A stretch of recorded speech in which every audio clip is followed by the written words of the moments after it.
was the first thing you showed that you were in that you showed one of your kids? Oh, I don't think I showed any of my kids anything that I've been in. I like run screaming from the room of something that I'm on. I mean, it's 5 years old, they weren't watching Requiem for a Dream. Come on, kids. Exactly. Strap in.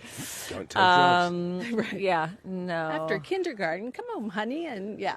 No. Did you ever it's see them? tricky for me. Also, I was a like the only things that were appropriate were like things I did when I was a kid, and I was a terrible actor. No, you weren't. I was You were dreadful. never a terrible actor. So, you know, some people who are still acting, who were acting with their kids, were actually really good. Like fucking Christian. Sorry, That's all right. You can do Christian Bale. He was so good in Empire He's of still the pretty Sun, good too. and he's still really good. But he was great. I know. I watched that again recently. I was Newsies? like, wow, he was actually great.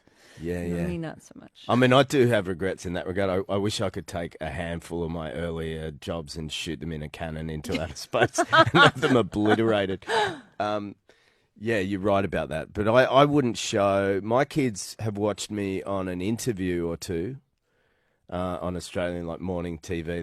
They watch me live and they just get upset because they're trying to talk to me Yes. and I'm ignoring You're them. not paying attention to them. But actually, my kids watched Dark Matter. Oh, they with me. did. Yeah, we watched it together because they sent me a link to the episodes when they were done, and we all happened to be up in the country together, and I was like, "Oh, you guys want to watch it? We can watch the show." And they were super into it. Oh, really? Oh, that's Yeah. good. Yeah, they loved it. I can't believe you think you were a bad actor. Yeah. It kind of was.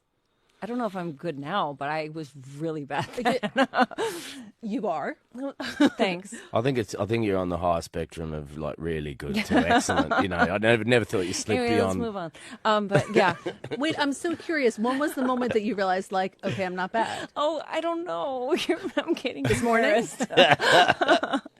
I mean, right? I'll tell you all the things I've been great in. I feel No. like you know, it's not like a straight line, is it? Like, you know, sometimes you do things, you're like, oh, okay, that went well, and sometimes, oh, I wish I'd made a different choice there. I mean, for me, it's not like, okay, and now everything I do is great. Sometimes I'm like, oh, I don't like that choice I made, or I think I I think we see things in our own work and our own faces and bodies that other people don't see, and we don't see things that other people see. You know what I mean? Like, I think, meaning you're probably hypercritical of something that, in everybody else's opinion, was extraordinary.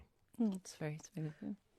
Is there any chance, since we've covered the Star Wars universe, that we're going to see you back in the MCU post-Hulk and a little Spider-Man Homecoming in a sort of unique way? I'd be happy to. I don't know. Yeah. Be happy to. Okay. Yeah, so I'm I'm just mumbling here, dude. yes. Yeah, you would like to see her back in I the would like to MCU see that too. as well. I was just thinking about, you know, Top Gun, that. This is all good. Yeah. So, you Maybe know, Labyrinth. and then I'd like to be her agent so I could break off 10%. Is it true there's going to be a Labyrinth remake? I don't know. I haven't spoken to anyone about it. I did hear that. I mean, I think they've been talking about it for a while. Okay. Yeah, every time I'm like, Can't you assume these days, though, that there's a remake of everything? yes. Sadly, And yes. a prequel and a sequel, which is not necessarily bad. That's true. But, yeah, Not for I your would life, assume yeah. that somebody's planning that. Yeah.